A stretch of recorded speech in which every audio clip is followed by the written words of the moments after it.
Então vamos à pergunta que não quer calar. De quem é a culpa? E sim, não há motivos para poder comemorar, mas tem muitas coisas para você entender.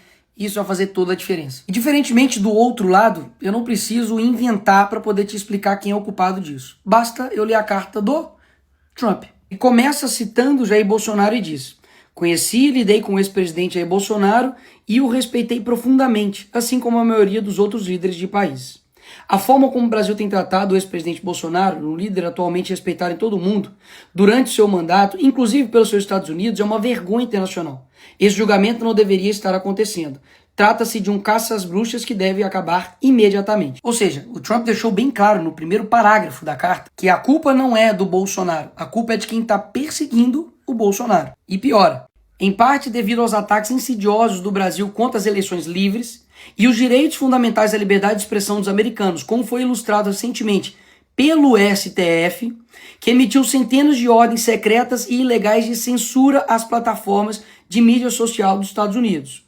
Lembra disso aí. E para poder refrescar aí a sua memória, o assessor do Trump ele foi detido pelo Moraes aqui em Brasília em 2021. O Alexandre de Moraes também derrubou o X, o Twitter, aqui do Brasil. E também derrubou a Rumble, que é uma rede social que tem ligações muito próximas com a Truth Social, que também é uma plataforma criada pelo Donald Trump. Dito isso, não sou eu, Bolsonaro, a direita que está falando.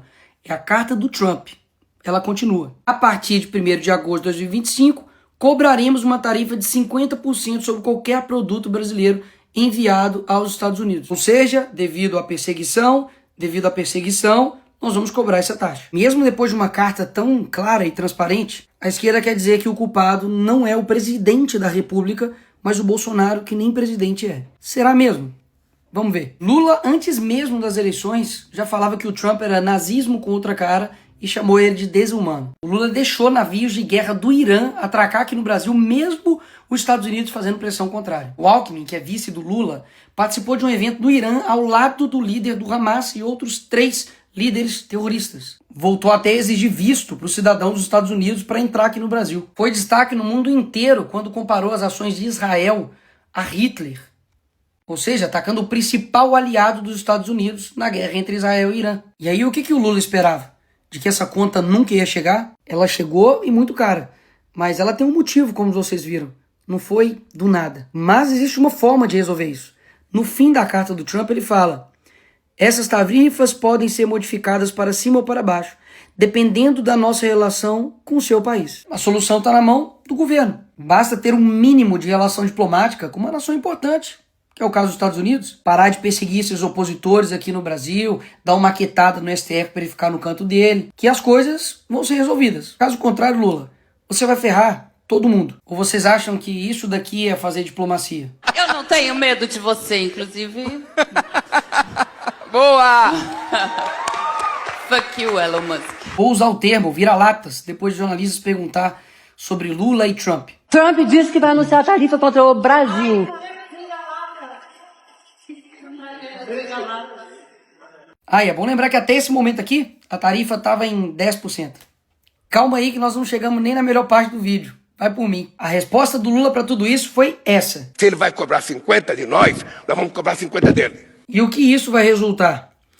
Se por algum motivo o senhor decidir aumentar suas tarifas, então qualquer que seja o número que escolher aumentá-las, será acrescentado aos 50% que cobraremos. Se o Lula vai cobrar 50, eles também vão colocar mais 50 nessa conta. Enquanto isso, uma nação que decidiu ter diplomacia com os Estados Unidos, que é a Argentina, aprovou um acordo que garante tarifa zero para 80% das exportações argentinas. Como deve ser bom ter um presidente, né? Sabe por que eles estão dizendo que o Brasil não pode recuar a esse tipo de medida de fora? Porque nós defendemos a soberania nacional. E é aqui que o vídeo fica interessante. A esquerda, que está dizendo aí que defende a soberania nacional, tem uma organização que chama Folha de São Paulo, desde 1990, que interfere ativamente nas eleições e no processo democrático de todos os países da América Latina. E quem está dizendo isso não sou eu, é o Lula. Parte da chegada da esquerda ao poder na América Latina pela existência dessa cosita chamada Fórum de São Paulo. E aqui, com o José Dirceu,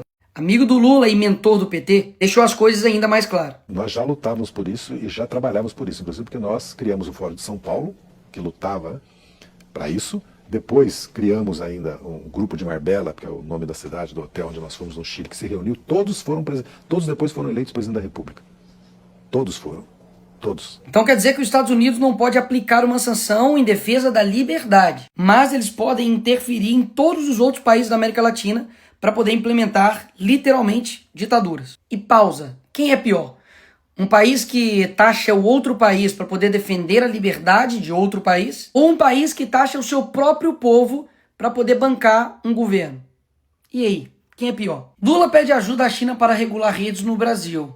Ora, isso aqui não ataca a nossa soberania nacional? Quando o PT lá em 2016 pediu proteção internacional diante do impeachment da Dilma, não era ataque à soberania nacional, né? Tenho certeza, não era interferência, era só uma ajuda, né? Quando a Gleisi, deputada do PT, pediu numa TV árabe ajuda a todo mundo árabe pela liberdade do Lula, aí não era interferência. Além dessa balela que eles dizem defender a soberania nacional, eles também não respeitam a soberania nacional dos outros países, pelo visto também não. Foi lá na Argentina visitar uma condenada por corrupção e fazer lá cartazinho para ela ser livre, em outro país. Eu já ia me esquecendo, esse aqui é bom demais. Aqui está o Felipe Neto pedindo ajuda internacional para o John Biden, para Kamala Harris, para poder conter o Bolsonaro aqui quando ele era presidente. Como eu disse, qual que era a desculpa deles? De que nós não precisamos de intervenção, mas precisamos de ajuda. Quando somos nós, é intervenção. Quando é a esquerda pedindo, não é intervenção, é ajuda. A Dilma também, quando foi nos Estados Unidos e na Europa buscar apoio contra a prisão do Lula, com certeza também não foi pedir nenhuma intervenção no Brasil, né? Até mesmo porque o Lula estava na Noruega. Por fim, o que esses dois aqui estavam achando? De que eles iam implantar aqui uma ditadura, calar seus opositores, perseguir, deixar inelegível por nada. Porque eu não sei se você sabe, Bolsonaro não está inelegível porque ele tentou dar um golpe. Foi porque ele fez uma reunião com embaixadores. Convenhamos, né? Derrubar a rede social, se aliar a ditaduras, e tudo isso não teria um preço. E ninguém do mundo livre lá fora olharia e falaria, opa, peraí, vamos conversar. Mas como nunca teve esse relacionamento, afinal de contas, o Lula diz que ainda não teve interesse em conversar com Trump, um dos únicos líderes mundiais a não se encontrar com ele. Por essas razões, a sanção econômica veio. E repito, ruim para o Brasil. Mas como você viu, existe um porquê. Ignorar a boa diplomacia, promover perseguição, censura e ainda fazer provocações baratas vai custar muito caro para o Brasil. Enfim, eu avisei. Se a gente não parasse o Lula ia parar o Brasil.